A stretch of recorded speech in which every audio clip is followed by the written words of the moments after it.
I'm Ethan Miller, 32 years old, and my own sister's lie stole 7 years of my life.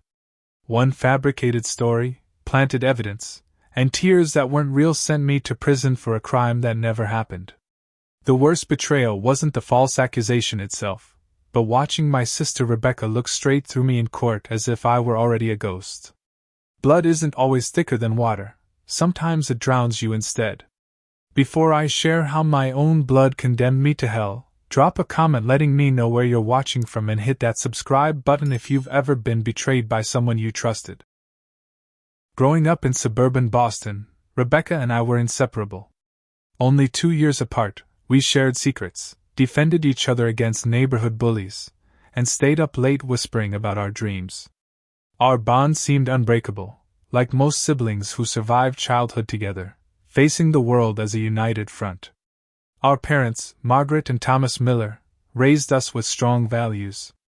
Dad worked as an engineering manager at a tech company, while Mom taught second grade at the local elementary school. They emphasized honesty, responsibility, and family loyalty above all else. "Family is the only thing you can truly count on," Dad would say during our Sunday dinners. The irony of that statement still burns in my chest years later. By 25, I had built a promising career as a financial analyst at Brighton Investment Group.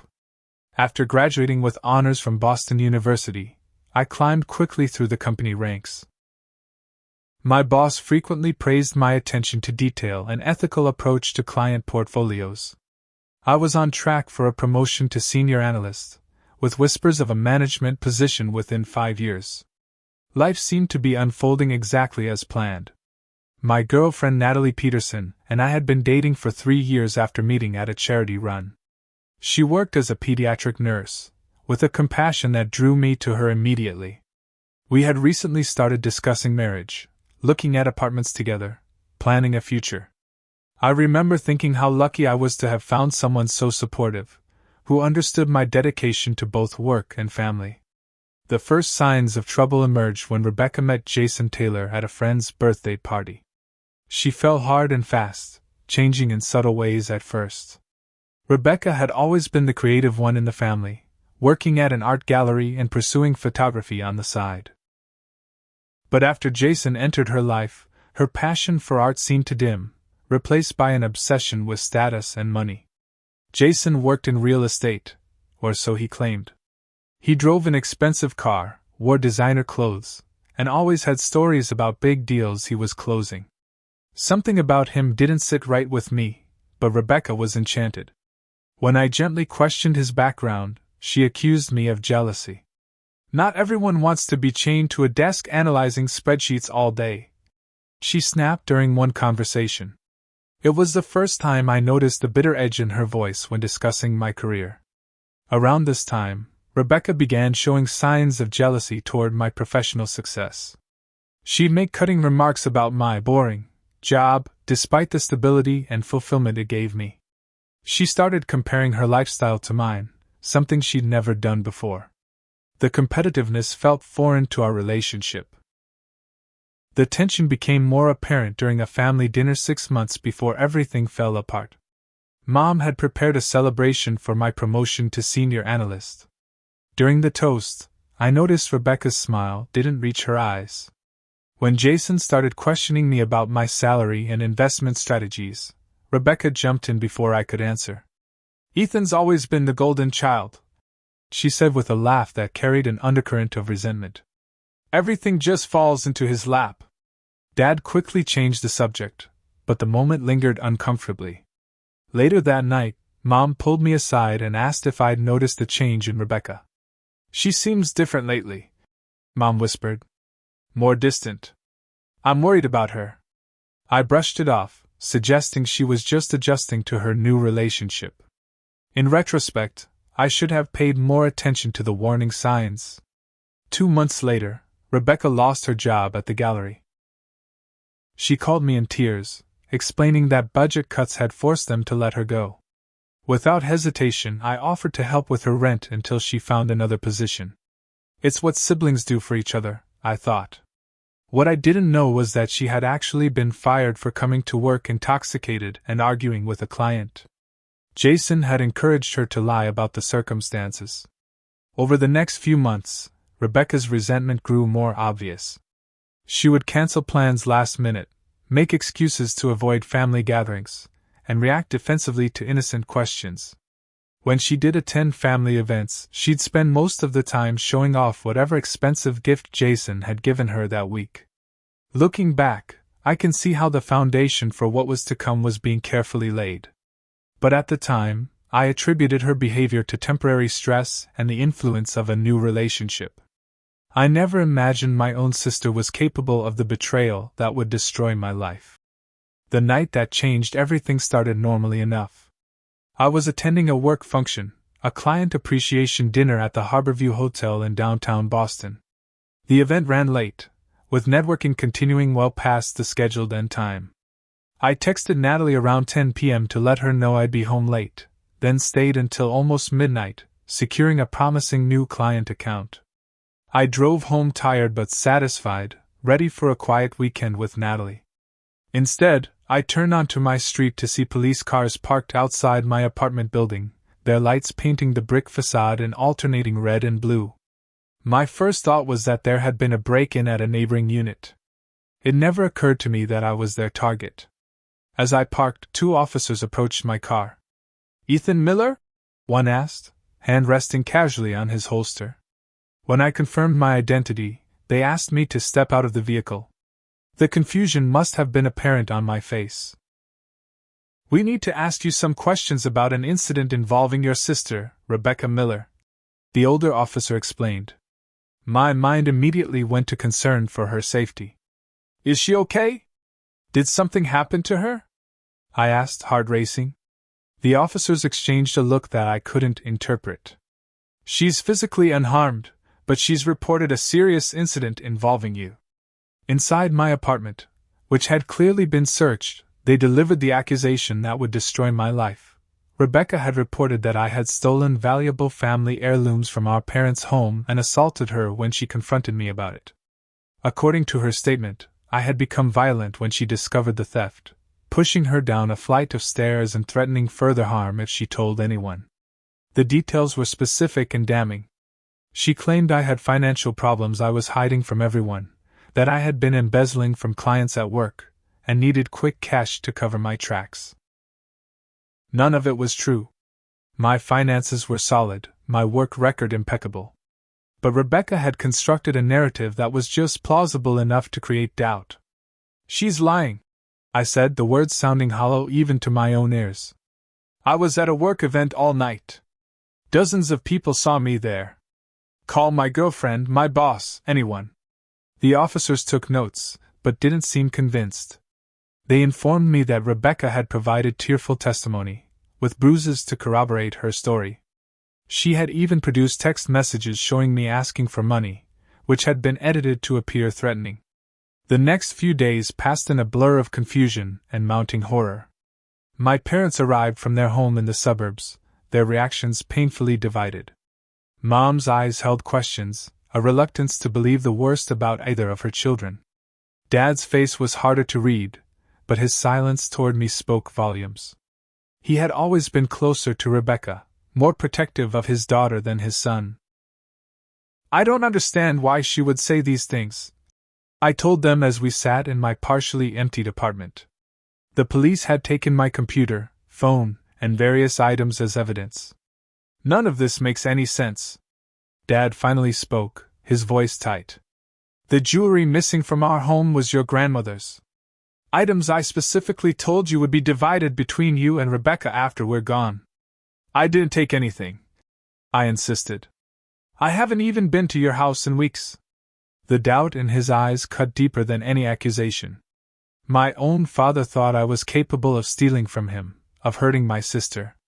Friends and colleagues began to distance themselves as news of the investigation spread.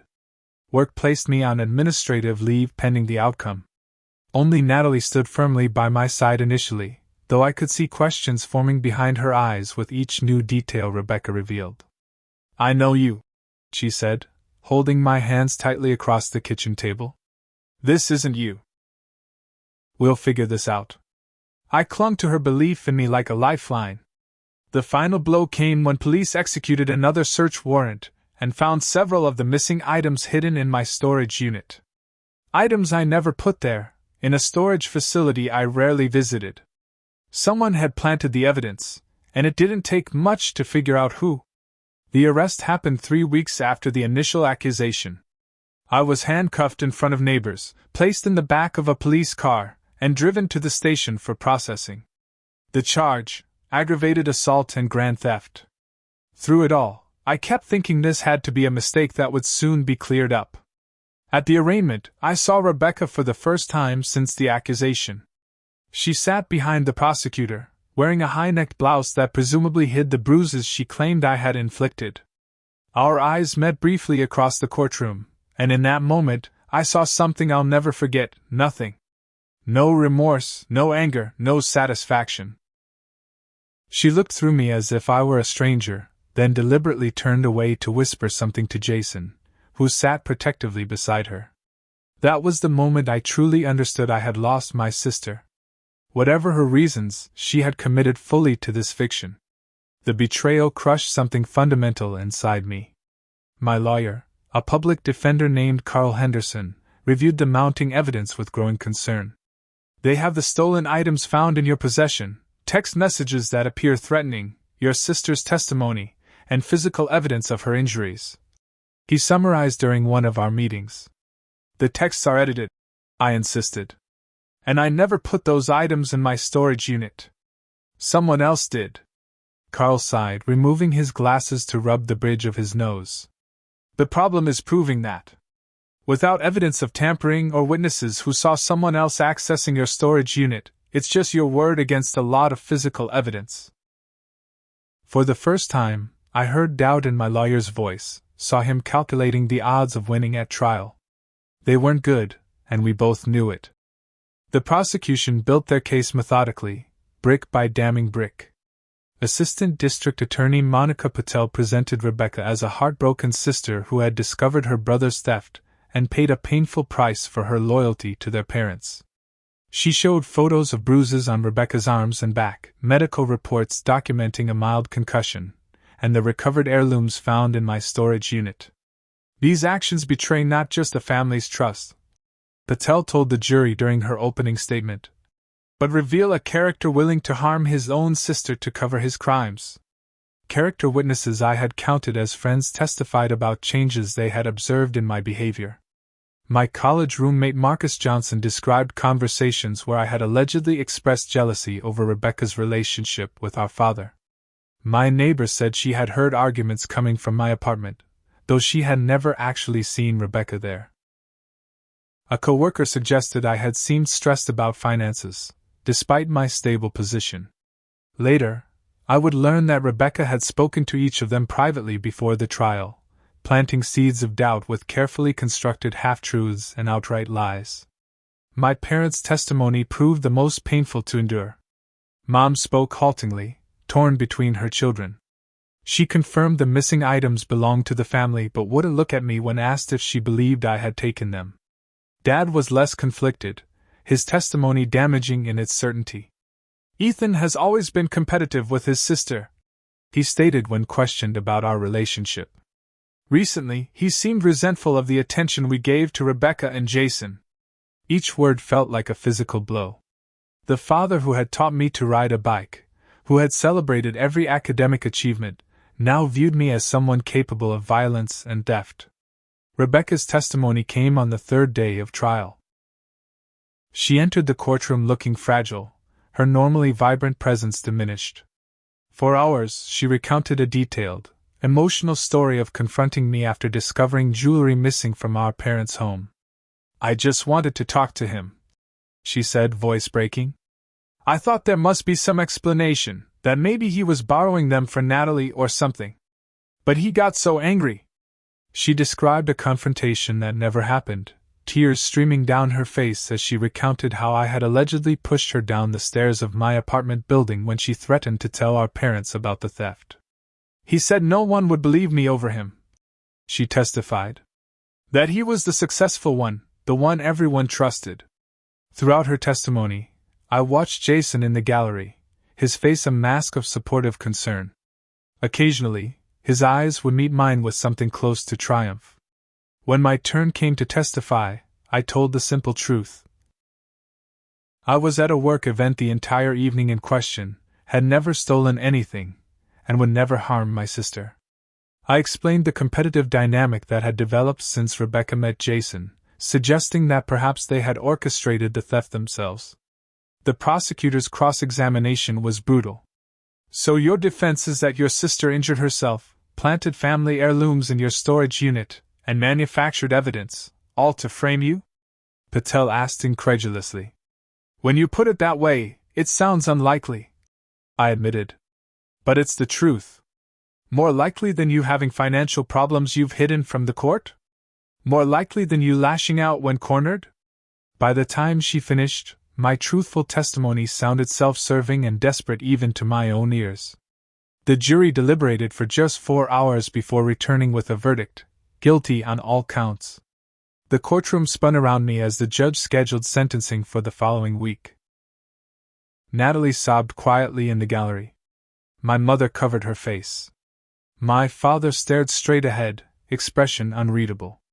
Rebecca leaned against Jason's shoulder, her performance of the traumatized victim complete.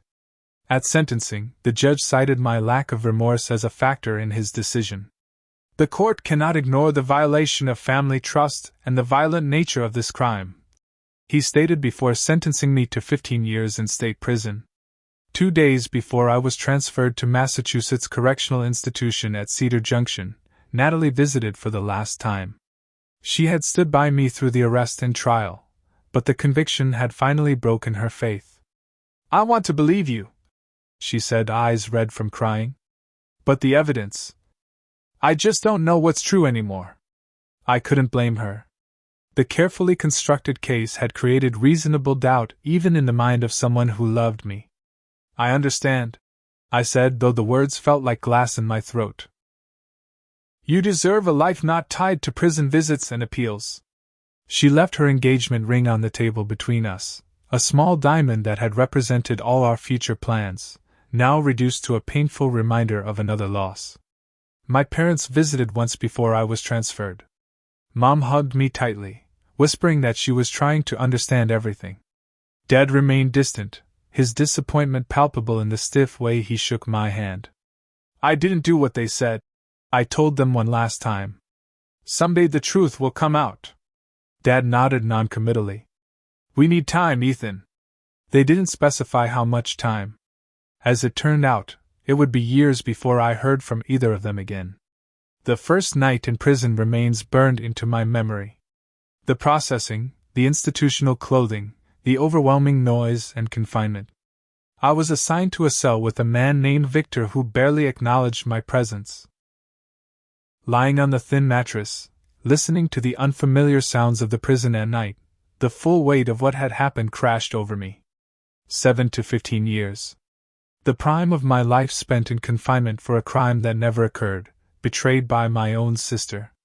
The injustice was so complete, so overwhelming, that for weeks I cycled between rage and despair.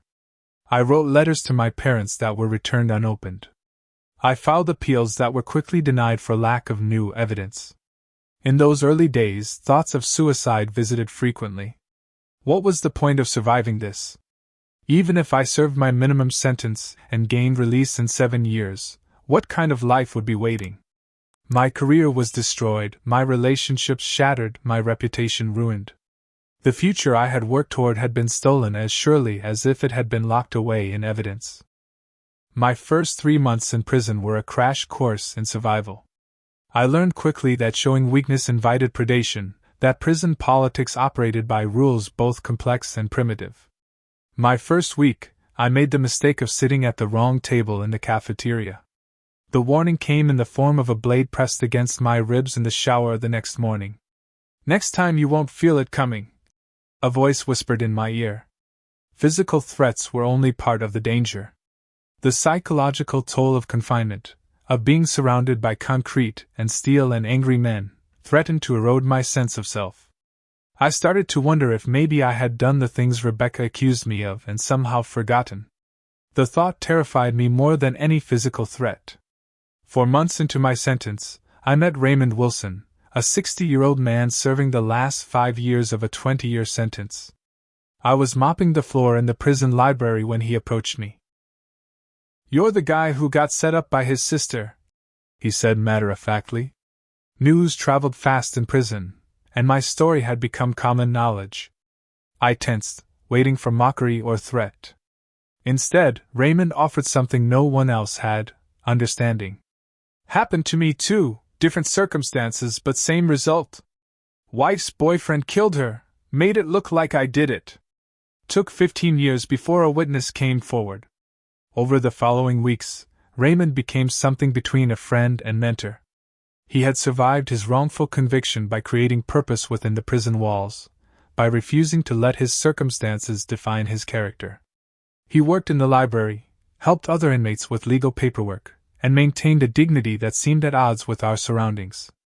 "First thing you need to know," he told me during one of our conversations in the yard, "is that your sister did you a favor." I laughed bitterly. "How do you figure that? She showed you who she really is." Most people never learn the truth about their family until it's too late. Raymond taught me practical skills for prison survival, but more importantly, he helped me develop mental discipline. He had practiced meditation for years, learning to create an internal space that couldn't be confined by walls or controlled by guards. "Your body's in prison," he would say. "Your mind doesn't have to be." Following his example, I established a routine. Exercise in the morning, work assignment in the prison kitchen, and evenings studying in the library. I began to request legal books, teaching myself criminal law and procedure. If the system had failed me, perhaps understanding it better was the first step toward fighting back. The first anniversary of my imprisonment marked my lowest point. I spent the day in my cell, refusing meals, lost in memories of the life that had been taken from me. Raymond found me there, sliding a worn paperback book under my door. "Read this, then get up tomorrow and start again," he said simply. The book was Viktor Frankl's Man's Search for Meaning, an account of survival in Nazi concentration camps. Its central message about finding purpose even in suffering became my lifeline. If Frankl could maintain his humanity in those circumstances, I could survive this injustice without letting it destroy who I was. By my second year, I had earned a reputation as someone with legal knowledge. Other inmates began asking for help understanding their cases, preparing appeals, writing letters to lawyers. The work gave me purpose and helped distract from my own situation. I wasn't just serving time, I was using it. In my third year, I started keeping a detailed journal documenting every inconsistency in Rebecca's testimony, every piece of evidence that didn't make sense. I wrote down memories of conversations with her and Jason in the months before the accusation, looking for clues I had missed. The journal became both investigation and therapy, a way to organize my thoughts and maintain hope that someday the truth would emerge. I also began writing to advocacy groups for the wrongfully convicted.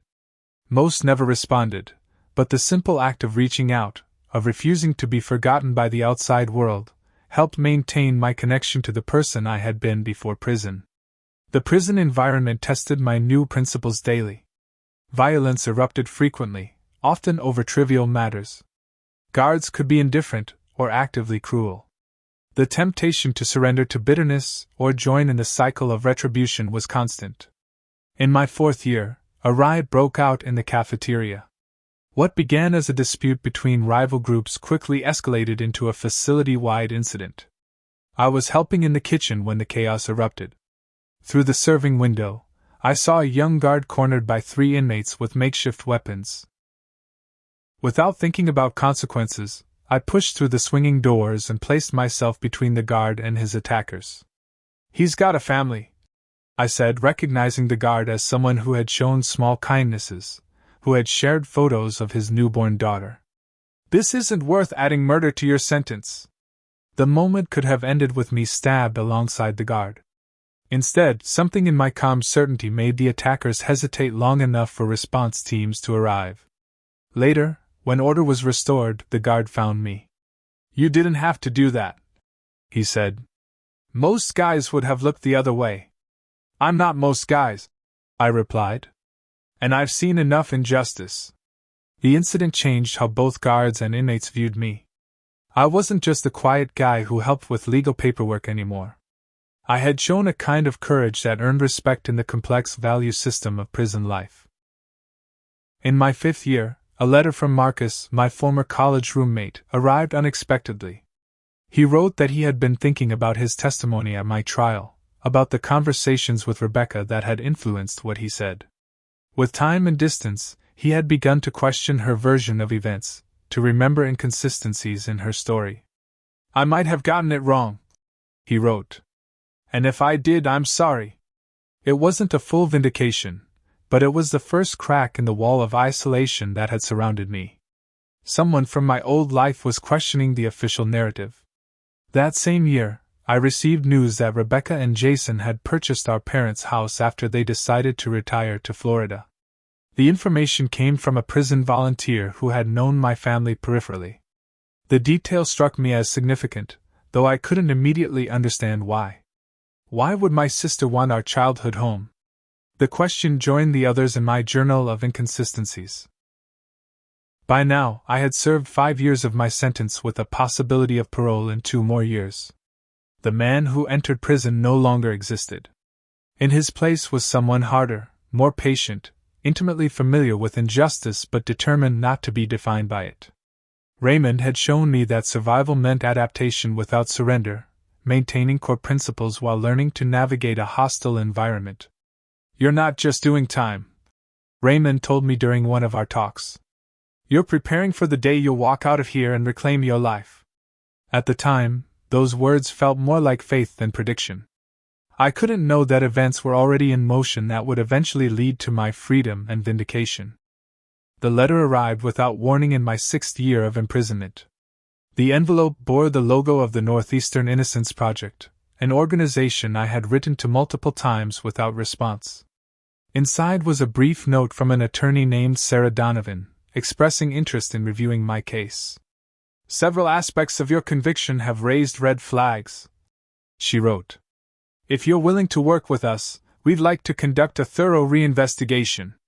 My hand shook as I read the letter repeatedly. Someone believed there was reason to question my conviction. It wasn't freedom, not yet, but it was the first real hope I'd had in years. Sarah visited the following week, a focused woman in her 40s with direct questions and a no-nonsense approach.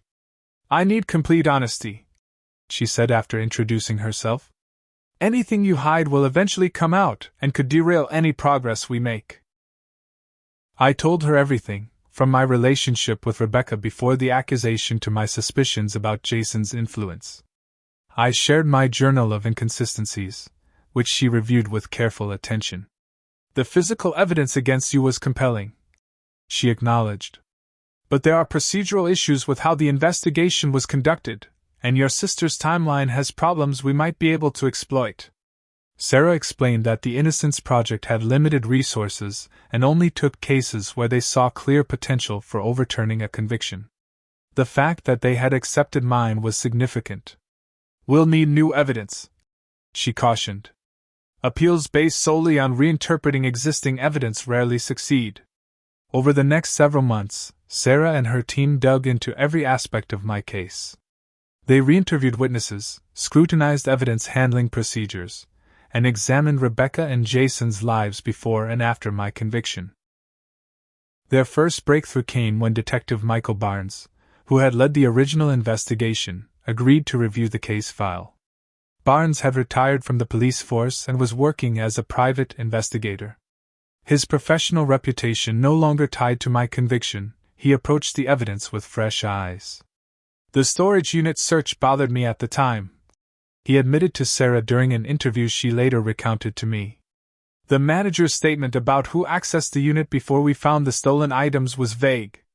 We should have pushed harder on that. The second significant development emerged when Sarah's team discovered Jason Taylor's history. Before meeting Rebecca, he had been implicated in 2 insurance fraud cases in New Hampshire. Charges were dropped in both instances when witnesses suddenly became uncooperative, but the pattern was clear. Your sister's boyfriend has a history of staging thefts for insurance payouts, Sarah told me during one visit. And guess what? Your parents filed an insurance claim for the stolen heirlooms shortly after your arrest. Did they receive a payment? I asked. $40,000. And within 6 months, Rebecca and Jason were driving new cars. The pieces were beginning to align with the theory I had long suspected. Rebecca and Jason had orchestrated the theft themselves, either for insurance money or to fund their lifestyle. When they needed a scapegoat, I became the convenient target. The most unexpected support came from Marcus Johnson, my former friend whose testimony had helped convict me. After his apologetic letter, Marcus agreed to speak with Sarah's team. His new statement directly contradicted his trial testimony. Rebecca called me about 2 weeks before everything happened, he told them. She asked a lot of questions about Ethan's schedule, when he worked late, whether he ever mentioned financial problems.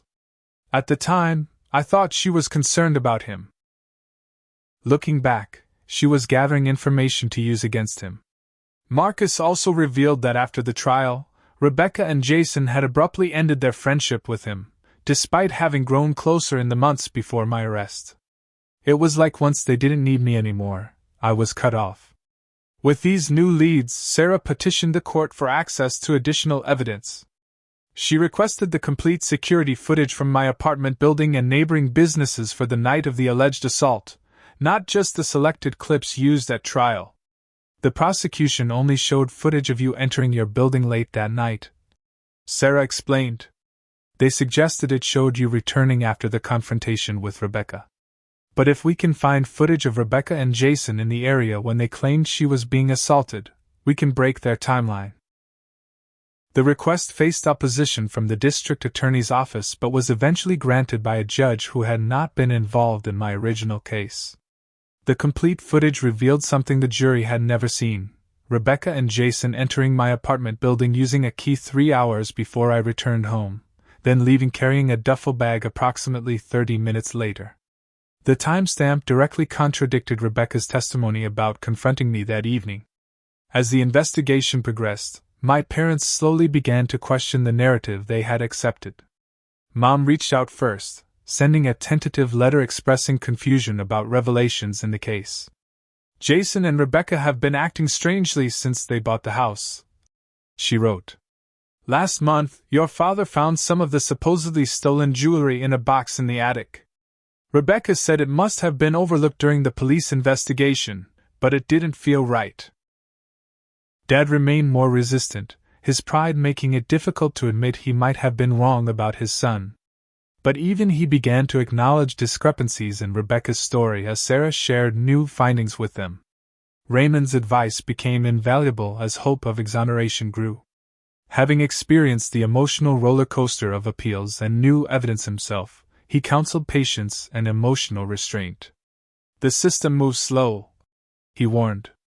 And even with good evidence, nothing's guaranteed. Prepare yourself for disappointments along the way. His words proved prophetic. The district attorney fought every motion, every request for new investigation. The judge granted some requests and denied others. Witnesses remembered details differently than they had years before. The process stretched from months into a year. During this time, I requested a polygraph test, willing to stake my case on the results despite their inadmissibility in court. The test supported my version of events, providing another piece of evidence for Sarah to use in public advocacy for my case. Local media began covering the story as a possible wrongful conviction. A journalist named Eliza Chin wrote a detailed article questioning the evidence that had convicted me, highlighting the new information uncovered by the Innocence Project. Public pressure began to build for a formal review of the case. Throughout this period, I maintained my prison routine, working in the kitchen, helping other inmates with legal questions, continuing the meditation practice Raymond had taught me. I couldn't afford to pin all my emotional well-being on an outcome that remained uncertain. Freedom had to begin in my mind before it could become reality in my life. In my 7th year of imprisonment, Sarah filed a motion for a new hearing based on newly discovered evidence. After 3 months of legal arguments, the court granted the request. For the first time, I would have the opportunity to present the full truth with evidence to support it. As the hearing approached, Raymond shared wisdom from his own experience with delayed justice. When you finally face your accuser again, remember that your freedom isn't just about proving her wrong, he said. It's about reclaiming your life without letting bitterness consume you. I wasn't sure I could achieve that level of detachment, but I understood his point. Revenge and vindication were different paths. One led to continuing the cycle of harm, the other offered a chance at genuine healing. The night before the hearing, I sat in my cell writing 2 lists, what I knew for certain, and what I hoped would happen. The first list helped ground me in facts rather than emotions. The second acknowledged my human desire for justice without tying my worth to outcomes I couldn't control. As lights out was called across the prison, I thought about all the men who never got a second chance at justice, whose truth remained unheard behind these walls. Whatever happened tomorrow, I had already received something many never would, the opportunity to be heard again. The courtroom looked exactly as I remembered, yet everything felt different. 7 years had passed since my conviction. I was no longer the shocked, desperate man pleading for belief. The faces in the gallery had changed too. Sarah and her legal team sat behind the defense table. A handful of journalists occupied the back row. My parents sat together midway back, their expressions a mix of uncertainty and hope. Rebecca and Jason sat behind the prosecutor, but the united front they had presented at my trial showed signs of straying. They sat with visible space between them, Jason frequently checking his phone while Rebecca stared straight ahead. Judge Eleanor Winters, who had not presided over my original trial, reviewed the case file before addressing the courtroom. This hearing will examine new evidence in the case of Commonwealth versus Ethan Miller, she stated. I remind everyone that the purpose is to determine if this evidence warrants a new trial, not to immediately overturn the existing conviction. Sarah presented the new evidence methodically. She showed the complete security footage that contradicted Rebecca's timeline, highlighted Jason's history of insurance fraud involvement, and called witnesses who had revised their understanding of events. Marcus Johnson testified about Rebecca's suspicious questions before the alleged incident. The storage facility manager, who had not been called at the original trial, described seeing a couple matching Rebecca and Jason's description accessing my unit 2 days before the police search discovered stolen items there. Most damaging was the testimony of a former friend of Jason's named Kyle Peterson. He had come forward after seeing news coverage of my case, claiming Jason had bragged about setting up his girlfriend's brother. He said it was the perfect plan, Kyle testified. Stage a theft, blame someone else, collect insurance. He thought it was funny that everyone believed them so easily. Throughout these revelations, I watched Rebecca's composure gradually crumble. The poised victim from my trial was replaced by a woman who couldn't maintain eye contact with witnesses or the judge. She whispered furiously to Jason during breaks, their body language increasingly tense. When Rebecca took the stand for cross-examination, Sarah approached with quiet confidence. Ms. Miller, could you explain why security footage shows you entering your brother's apartment building hours before you claimed to have confronted him there? Rebecca's rehearsed composure finally broke. The timing must be wrong on the footage, she insisted. I know when I was there. And can you explain why items you claimed were stolen were later found in your parents' attic? I don't know how they got there. Maybe Ethan hid them there before his arrest. With each question, Rebecca's answers grew more defensive and contradictory. When Sarah presented phone records showing calls between Rebecca and Jason immediately before and after the alleged assault, Rebecca's carefully constructed timeline collapsed entirely. It appears, Judge Winters noted, that your testimony contains significant inconsistencies that were not available to the court during the original trial. The final break came when Jason, seeing the direction the hearing was taking, made a calculated decision to save himself. Through his attorney, he offered to provide testimony about the true events in exchange for immunity from prosecution for insurance fraud. The prosecutor, facing mounting evidence of a wrongful conviction, reluctantly agreed to the deal. Jason's subsequent testimony confirmed what I had suspected for years. He and Rebecca had orchestrated the theft, planned the false accusation, and manipulated evidence to frame me. It was Rebecca's idea to blame Ethan, Jason testified, avoiding eye contact with her. She said he was always the favorite, that he had everything handed to him while she struggled. She wanted to take something from him for a change. Rebecca's outburst interrupted the proceedings. "You're lying!" she shouted at Jason. "It was your plan from the start. You said the insurance money would set us up for life." The judge called for order as Rebecca was escorted from the courtroom. Her unintended confession hung in the air, confirming what the evidence had already suggested. My parents testified last. Mom described finding jewelry in the attic, items supposedly stolen during the theft. Dad, his voice thick with emotion, admitted to doubts he had suppressed about Rebecca's story. "I wanted to believe my daughter," he said. "But looking at everything now, I think I made a terrible mistake." After 2 days of testimony, Judge Winters delivered her ruling. Standing at her bench, she addressed the courtroom with measured words that changed my life. "Based on the substantial new evidence presented, this court finds that Ethan Miller's conviction was based on testimony now proven to be false. The physical evidence against him appears to have been deliberately planted. In the interest of justice, I am overturning the conviction and ordering his immediate release." She looked directly at me then, her expression solemn. "Mr. Miller, no judicial action can restore the 7 years taken from you. This court can only acknowledge the injustice you have suffered and remove the legal burden you have carried unjustly." The words washed over me like waves, too enormous to fully comprehend. Freedom. Vindication. The truth finally acknowledged. I sat motionless as the courtroom erupted in reaction, unable to process the sudden shift in my reality. Sarah squeezed my shoulder. "It's over," she said simply. "You're going home." The processing for release took nearly 8 hours. Forms to sign, property to collect, transportation to arrange.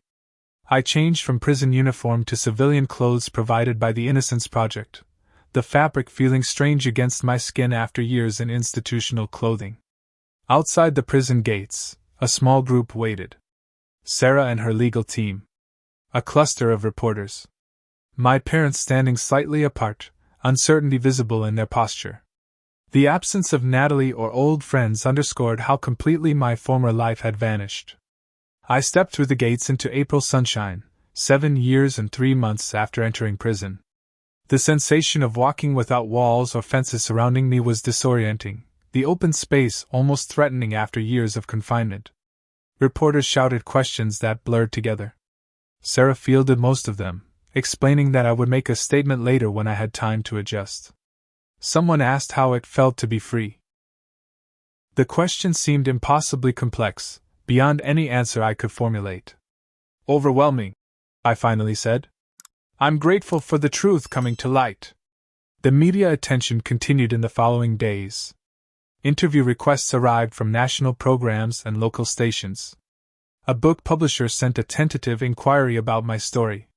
The attention felt intrusive after years of enforced invisibility, but Sarah advised me to consider selected interviews as platforms to advocate for other wrongfully convicted people. That first night of freedom, I stayed in a hotel room arranged by the Innocence Project. The space felt cavernous after my cell, the silence deafening without the constant noise of the prison. I opened and closed the door repeatedly, marveling at the simple freedom to move between rooms. I stood in the shower until the water ran cold, no one rushing me or watching. Small liberties that had once been unconscious now felt miraculous. Sleep proved elusive in that unfamiliar freedom. I lay awake watching headlights move across the ceiling, my body still attuned to the prison schedule, my mind struggling to accept that I could walk out the door if I chose. Marcus visited the next day, the first of my old friends to reach out directly. His apology was heartfelt but awkward, both of us aware that words couldn't bridge the years lost. "I should have questioned things more," he said as we sat in the hotel lobby. "Rebecca was so convincing, and it seemed impossible that she would lie about something so serious. She fooled everyone, I replied, finding forgiveness easier than expected. Marcus had been manipulated like everyone else, and he had eventually found the courage to admit his mistake. The hardest news came that afternoon when Sarah called to tell me that Raymond had died 6 months earlier. A heart attack in the prison yard, quick and unexpected. He had never mentioned any health problems during our conversations. He was very involved in your case at the beginning, Sarah told me. He sent us your initial letters with his own notes about the inconsistencies he'd noticed. In many ways, he started this whole process. The knowledge that Raymond had died still believing in my innocence but never seeing it proven brought a grief sharper than anything I'd felt in years. He had taught me to survive, had shown me how to maintain dignity in an environment designed to strip it away. And now I couldn't even thank him or share the vindication he had helped make possible. The confrontation with my parents came 3 days after my release. We met at a quiet restaurant Sarah recommended, neutral territory for a conversation too complex for public spaces. Mom embraced me immediately, tears streaming down her face. "I'm so sorry," she repeated. "I should have believed you from the start." Dad stood back, handshake turning into an awkward half-hug. "I don't know what to say, son," he admitted. "I failed you." The meal that followed was a painful excavation of the past 7 years. They described their gradual realization that Rebecca's story had inconsistencies, their confusion when certain missing items reappeared mysteriously in their home. They had confronted her once, tentatively, and her explosive reaction had raised more questions than answers. "We wanted to believe her," Mom explained. "But it became harder as time passed. The way she and Jason fought about money, how defensive she became whenever your case was mentioned. Why didn't you visit more?" I asked, the question that had haunted my isolation. "Why return my letters?" Dad looked down at his barely touched food. "Shame," he said simply. "The deeper our doubts grew, the harder it became to face you. We couldn't admit we might have supported the wrong child, believed the wrong story." Their explanation made a certain terrible sense. Pride and shame had become prisons of their own, keeping them locked in a decision they had grown to doubt but couldn't face reversing. "I need time," I told them honestly. "I don't hate you. But trust has to be rebuilt." They nodded, accepting the boundary as fair. We agreed to regular phone calls as a starting point, a gradual reconstruction of relationship without pretending the damage hadn't occurred. A week after my release, Rebecca was arrested and charged with perjury, evidence tampering, and insurance fraud. Jason, protected by his immunity deal, avoided jail time but faced civil penalties. Their carefully constructed life together had collapsed completely, their relationship destroyed by mutual betrayal. I faced the difficult decision of whether to visit Rebecca in jail before her trial. Part of me wanted nothing to do with her, to leave her to face consequences without the comfort of any family support, as I had done for years. Another part needed to understand why my own sister had been willing to sacrifice me so completely. After much reflection, I requested a meeting. The jail visiting room felt disturbingly familiar after my years of confinement. Rebecca entered wearing the same type of institutional clothing I had just left behind, her confident posture replaced by the hunched shoulders of someone still adjusting to incarceration. "Why?" I asked when she was seated across from me. No greeting, no preamble. Just the question that had haunted me for 7 years. She couldn't hold my gaze. "It wasn't supposed to go so far," she began, the words sounding rehearsed. "Jason needed money for a real estate investment. The insurance seemed like easy cash. We were just going to report the items stolen, collect the payment, and move on." "But you didn't stop there," I reminded her. "You accused me of assault. You testified that I pushed you downstairs. You watched me sentenced to 15 years and said nothing. Jason said we needed a convincing suspect." Her voice had grown smaller. "When the police started asking questions, he convinced me they wouldn't believe it was just a random break-in. We needed someone to blame. And you chose your brother." She finally looked up, eyes wet. "You were always the golden child. College scholarship, perfect career, perfect girlfriend. Mom and Dad were so proud of everything you did. Nothing I accomplished ever measured up. The petty jealousy underlying her massive betrayal struck me as both pathetic and tragic. 7 years of my life sacrificed to her insecurity and greed. I'll never forgive you, I said quietly. But I'm not going to let hating you consume the rest of my life. That would be giving you power you don't deserve anymore. I stood to leave, our conversation having provided the closure I needed without the reconciliation she might have hoped for. As I turned toward the door, she called after me. Ethan, wait. I am sorry. For whatever that's worth. I paused but didn't turn back. It's worth nothing. But what you did to me doesn't define who I am anymore. Remember that while you're in here. The visit clarified my path forward. I couldn't reclaim my old life. Too much had changed, both in the world and in me. But I could build something new that honored what I had learned through injustice and made meaning from those difficult years. Starting over at 32 presented challenges I hadn't anticipated. My financial analyst career was effectively dead, my professional licenses expired, my knowledge outdated after 7 years. The wrongful conviction settlement from the state, while substantial, couldn't replace the lost time or professional momentum. More difficult was the psychological adjustment. Freedom brought its own anxieties. Large crowds overwhelmed me after years in controlled environments. Making simple decisions like what to eat or where sometimes paralyzed me with unexpected stress. Nightmares about being returned to prison disrupted my sleep for months. I found temporary housing through a program for exonerees, a small apartment that felt simultaneously too confined and too open. The settlement money arrived after 6 months of legal processing, providing financial security but raising questions about purpose. What did I want my second chance at life to represent? The answer emerged gradually.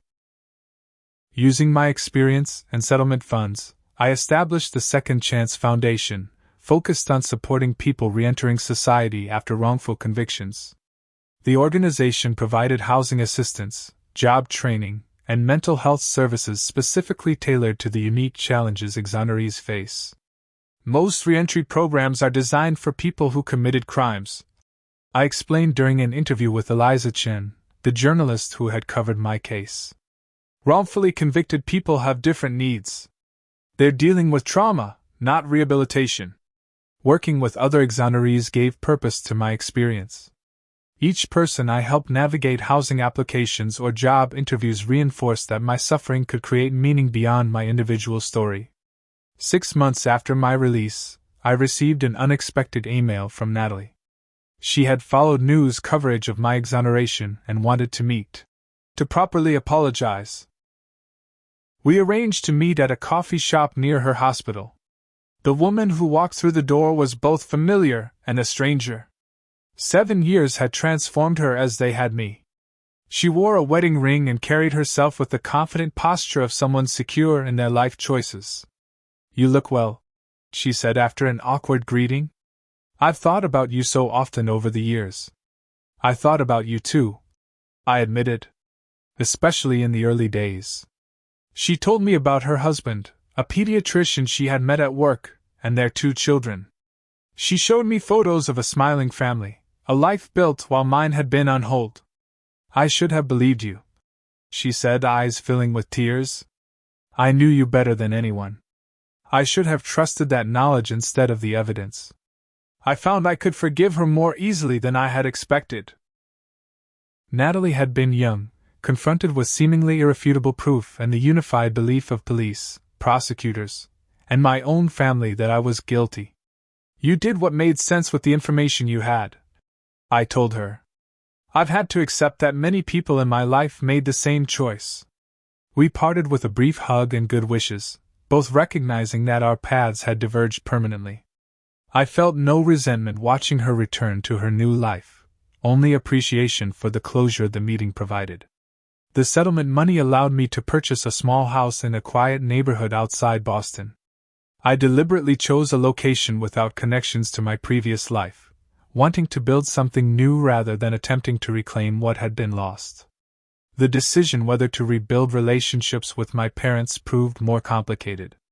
Their failure to believe me had cut deeper than any other betrayal except Rebecca's. Yet I recognized that Rebecca had manipulated them as effectively as she had manipulated everyone else.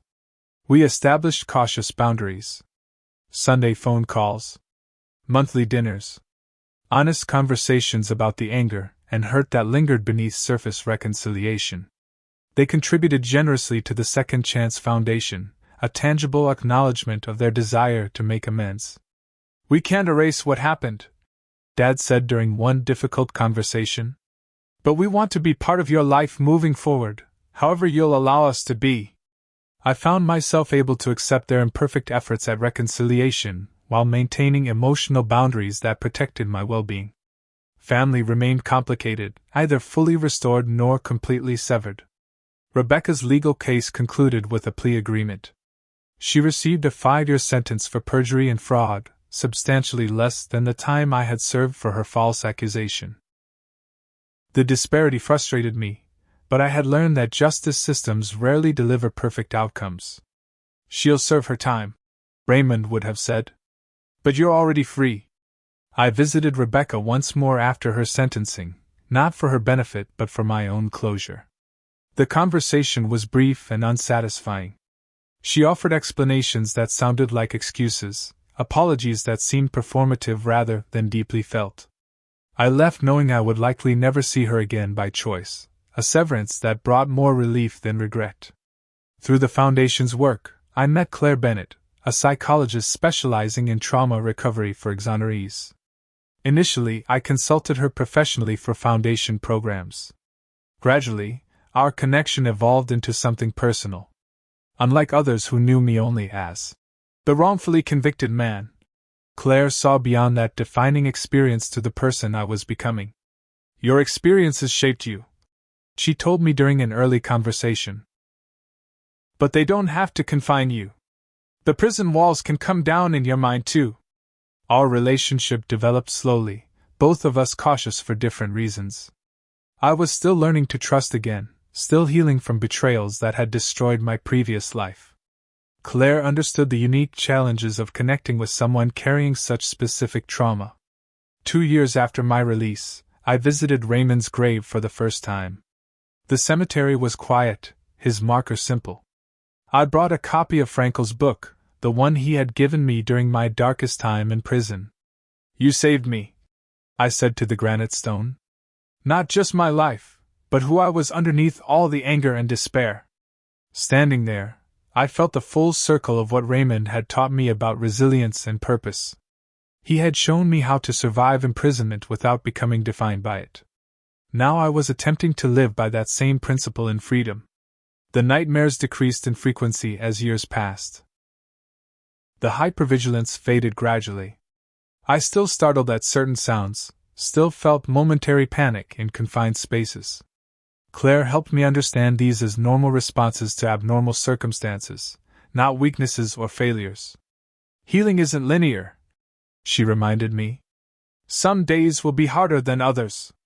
Through the Foundation, I began speaking at law schools and criminal justice conferences about wrongful convictions. Each presentation reinforced what Raymond had understood: meaning comes from transforming personal suffering into something that helps others. For years after my release, I received a letter from a juror from my original trial. He had recognized me from media coverage of the Foundation and wanted to express his regret. "I think about your case often," he wrote. "How convinced we all were, how certain the evidence seemed. It's changed how I see everything about our justice system." His letter reminded me that systems are made of individuals, each making decisions based on limited information and inherent biases. Change would come through education and awareness, not through bitterness about past injustices. On the 5th anniversary of my release, I organized a memorial fundraiser in Raymond's name. Many of the men he had helped over his years in prison attended, each sharing stories of his quiet influence. Together we established a scholarship fund for children of incarcerated parents, extending his legacy of finding purpose through helping others. The man who entered prison at 25 no longer exists. The betrayal that sent me there transformed me in ways both painful and profound. I lost years that cannot be recovered, relationships that cannot be restored, opportunities that will never return. But I gained insights about human nature, justice, and resilience that I could have learned no other way. Family isn't always defined by blood. Sometimes it's found in unexpected places, built through chosen connections rather than biological ones. Raymond became more family to me during those prison years than my sister had ever truly been. Claire and the community I've built since release have created a new kind of belonging that values loyalty and truth above convenience or pretense. The injustice I experienced wasn't unique or special.